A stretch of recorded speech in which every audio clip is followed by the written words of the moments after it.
देखिए दोस्तों, hit and run कानून के बारे में जानना आपके लिए आवश्यक है। क्यों लोग जो ड्राइवर लोग हैं वो अपने प्रोटेस्ट के लिए खड़े हैं, क्यों पूरी तरह से सड़कें जाम है, ड्राइवर लोग सड़कों पर किसी प्रकार की कोई भी गाड़ी चलाने के लिए सभी को मना कर रहे हैं। मतलब इनकी एक यूनियन है जो कि अपने प्रोटेस्ट के लिए सड़कों पर उतरी है। सरकार द्वारा 3 नए लॉ रिप्लेस किए गए। आप सभी को पता है भारतीय दंड संहिता में जो भी कानून था उनको रिप्लेस करके भारतीय न्याय संहिता में बदल दिया गया है।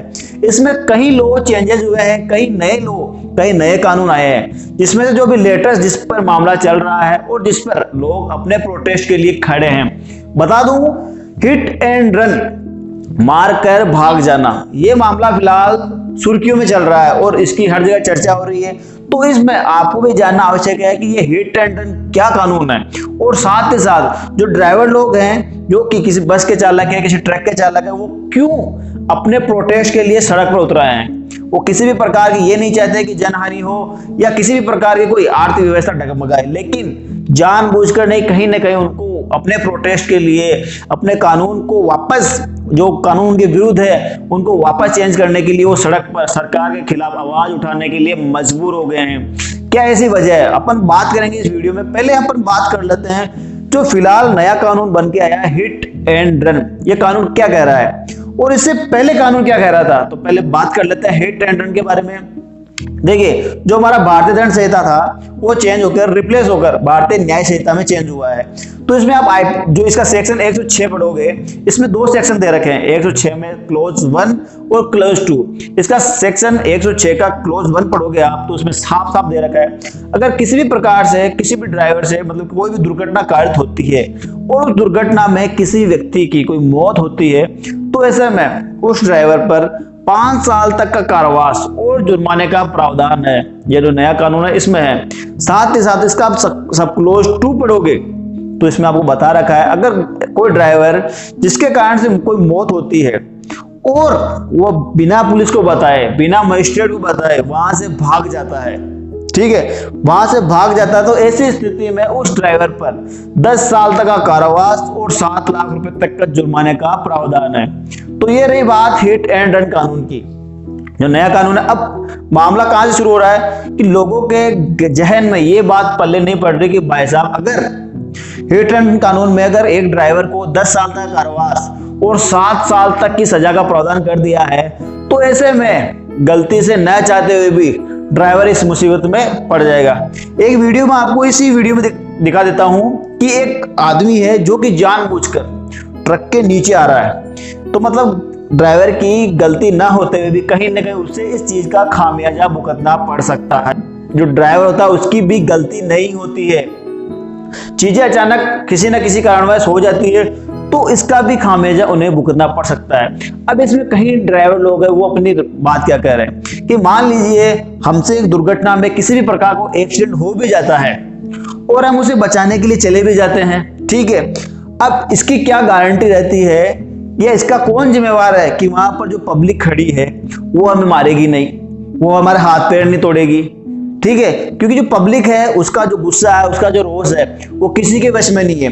कोई भी ये देखना पसंद नहीं करेगा कि कोई व्यक्ति किसी को मार के वहां पे खड़ा है। ऐसे में पब्लिक उस व्यक्ति को कहीं ना कहीं नुकसान पहुंचा ही देगी, ये हर नागरिक को पता है, हर व्यक्ति को पता है। तो ऐसे में क्या यह संभव है कि उस व्यक्ति के पास में रोककर उसको अस्पताल पहुंचाना और भीड़ से बचकर लेके जाना, यह संभव है?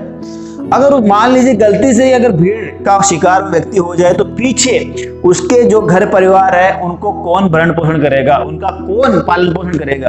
एक ड्राइवर की कीमत आप मान के चलो 10 से 15 हजार रुपए होती है, गलती से उससे कोई एक्सीडेंट होता है, ऐसे में सरकार द्वारा जो नियम जो कानून पारित है उसमें अगर उसको 10 साल की सजा का प्रावधान मिल जाता है, 10 साल की उसे सजा मिल जाती है और 7 लाख रुपए अलग से उस पर जुर्माना लगा दिया जाता है, तो कैसे इतना कमाता है, कैसे वो घर वालों का, परिवार वालों का पेट भरण पोषण कर पाता है? तो ये कानून कहीं ना कहीं उनके विरुद्ध है, उनके खिलाफ है और इसीलिए वो अपने प्रोटेस्ट के लिए सड़कों पर उतर आए हैं, ठीक है। ये बात रही हिट एंड रन कानून की। अब बात करते हैं पिछला जो कानून था आईपीसी भारतीय दंड संहिता में, वो कानून क्या कह रहा था। आपको बता दूं, पिछली बार जो हमारा भारतीय दंड संहिता था उसमें क्या प्रावधान है, आप उसका सेक्शन देखोगे तो उसमें साफ साफ बता रखा है, अगर किसी भी प्रकार का कोई दुर्घटना कारित होती है, दुर्घटना में किसी व्यक्ति को मृत्यु होती है, ठीक है, तो उससे 2 साल तक का कारावास और जुर्माने का उसमें प्रावधान है, ठीक है। और साथ ही साथ उसमें एक बेलेबल, मतलब कि वो जमानती अपराध होगा, आपको थाने से ही जमानत मिल जाएगी। अब इसको बढ़ाकर आप देखोगे कि कहाँ 10 साल, कहाँ 2 साल, जिसमें जुर्माना कुछ था अब 7 लाख रुपए तक हो गया है। और जो कि जहां से जमानत मिल जाती थी पहले, अब जमानत का प्रावधान भी कठिन हो गया है। तो ऐसे में अगर वो गलती से पुलिस में लॉकअप में रहेंगे तो उनके पीछे जो उनका परिवार जो पालन पोषण के लिए, जिसके लिए वो कमा रहे हैं, उनका पालन पोषण कौन करेगा। तो इसी को ध्यान में रखते हुए आज हर एक ड्राइवर सड़क पर अपनी मांग को लेकर उतरा है, और कहीं ना कहीं उनकी ये मांग एक जायज है। हर किसी व्यक्ति को अगर आप पूछोगे, अगर खुद इस चीज को समझोगे तो आपको भी समझ में आएगा कि एक ड्राइवर के लिए 7 लाख रुपए जुर्माना देना और 10 साल का कारावास कोई छोटा मोटा प्रोविजन नहीं है। बहुत ही मतलब कि ये तो एक मानवीयता को खत्म करने जैसा है, एक इंसानियत को खत्म करने जैसा है। कहीं ना कहीं गलती अचानक से भी हो जाती है, जानबूझकर भी हो जाती है, तो इसका खामियाजा सभी को भुगतना पड़े ऐसा संभव नहीं होना चाहिए। किसी को भी किसी की गलती का खामियाजा, जो कि एक लंबे प्रोसेस के लिए काफी खतरनाक हो सकता है, ठीक है। अगर आज ये ड्राइवर लोग अपनी ड्राइवरी छोड़ के बैठ जाए तो काफी हमारी अर्थव्यवस्था को और एक आम नागरिक को खाने पीने की चीजों से लेकर कहीं दिक्कतों का सामना करना पड़ सकता है, ठीक है। तो फिलहाल जो मेरी राय में जो हिट एंड रन कानून बना है वो बिल्कुल जो ड्राइवर लोग हैं उनके विरुद्ध है, उनके खिलाफ है। ऐसे में उनका प्रोटेस्ट जायज है और सरकार को कहीं न कहीं ये कानून वापस लेने चाहिए, तभी इसी में सभी की भलाई है। और इस कानून में थोड़ा बहुत अलग से कुछ चेंजेस जरूरी है, नहीं तो जो ड्राइवर लोग हैं उनकी भी मांगे धीरे धीरे, उनकी भी जो हड़ताल है वो धीरे धीरे आगे बढ़ रही है। समस्याएं अभी से शुरू हो रही है, जैसा कि आप सभी देख पा रहे हो। तो कहीं ना कहीं जो ये आंदोलन ने जो छिड़ रखा है, जो उनका प्रोटेस्ट कानून है, जो कि संगठन यूनियन है, वो धीरे धीरे बढ़ता ही जा रहा है। ऐसे में सरकार को इस चीज को देखना चाहिए, ठीक है। और जो हिट एंड कानून है इसको कहीं ना कहीं बदलने की जरूरत है। आपकी इसमें क्या राय है, कमेंट बॉक्स में जरूर